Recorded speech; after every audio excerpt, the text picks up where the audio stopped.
Sa librong Dolphy, hindi ko ito narating mag-isa na isinulat ng direktor na si Bebeth Orteza na isalaysay ang makulay na buhay ng hari ng komedya. Ang pinakamahalaga raw natutunan ni Direk Bebeth kay Dolphy, ang pagpapakumbaba. Balitang hatid ni Trisha Zafra. Marami pang kwento sa likod ng mga ginampanang papel ng hari ng komedya sa teatro, pelikula, radyo, telebisyon at maging sa tunay na buhay bilang isang Pinoy, anak, kaibigan, lalaki, asawa at ama. Yung pangalan niya ng apo upang maipahayag ang natatangi kong alintog. Ang mahigit 8 dekada niyang buhay, 6 na buwan niyang isinalaysay sa kaibigang si Direk Bebeth Orteza noong 2007 sa librong Dolphy, Hindi Ko Ito Narating Mag-Isa na nailathala noong 2008. Dito, idinitalye ni Dolphy ang mga nangyari sa kanyang buhay mula noong panahon ng Hapon hanggang sa panahong ikanyay, lahat ng cellphone may kamera. Sa isa sa mga yugto ng aklat, kwento ni Dolphy, lahat ng cellphone may kamera, wala ka ng lusot. Minsan, dala-dalawa na sila, iniipit ang mukha mo sa gitna. Smile!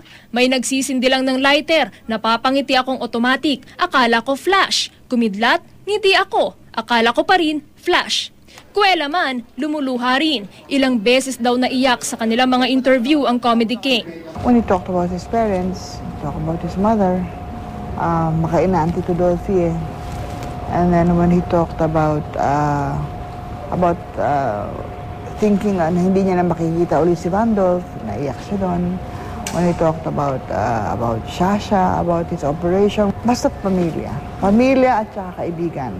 We got very emotional talking about FPJ. Nakalimbag din sa libro ang makulay niyang buhay pag-ibig.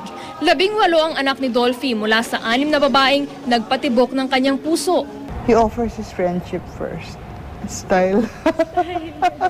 He doesn't speak of the women in his life na parang he's proud na dumaan siya sa ganun. Hindi siya ganun eh. There's a line in the book where he says, ang talagang minahal niya ay mabibilang daw talaga sa daliri ng kamay, sabi niya. Kasi kung bilangin daw lahat-lahat, sabi niya, pati yung kanyang mga feelings, masisira daw ang abacus ng Chinese, sabi niya. Karangalan at di matatawarang karanasan daw para kay Direk Bebeth na pakinggan at itala ang kasaysayan ng buhay ng Comedy King. It was funny. The book is written exactly how he said, how he said it. I really feel honored na he trusted me well enough to tell me the story of his life. The things that I enjoyed in the writing of the book was, kasi 3 nights, 3 nights a week. After every night, he would take me out to dinner. At isa raw sa naging hangout nila noon ang restaurant na ito sa Maynila. Natambayan na raw ni Dolphy mula pa noong 1950s. Never siya magdi-dinner, never mawawala sa kanya yung chocolate alamud, pie alamud, either of each of that two.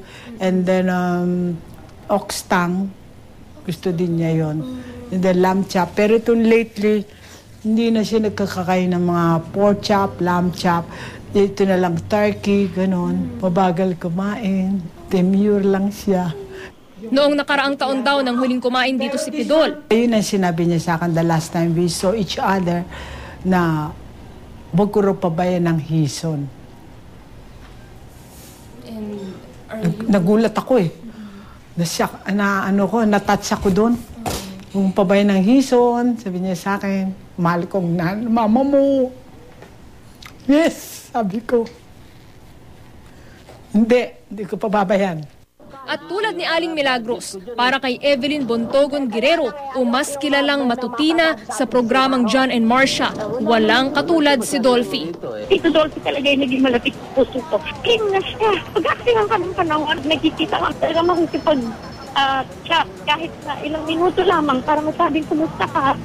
Nakaganon. Ayon naman kay Direk Bebeth, kung may nais man daw iwan ang Comedy King sa atin. I asked him once, Tito Dolphy, sino ang sa tingin mo papalit sa'yo?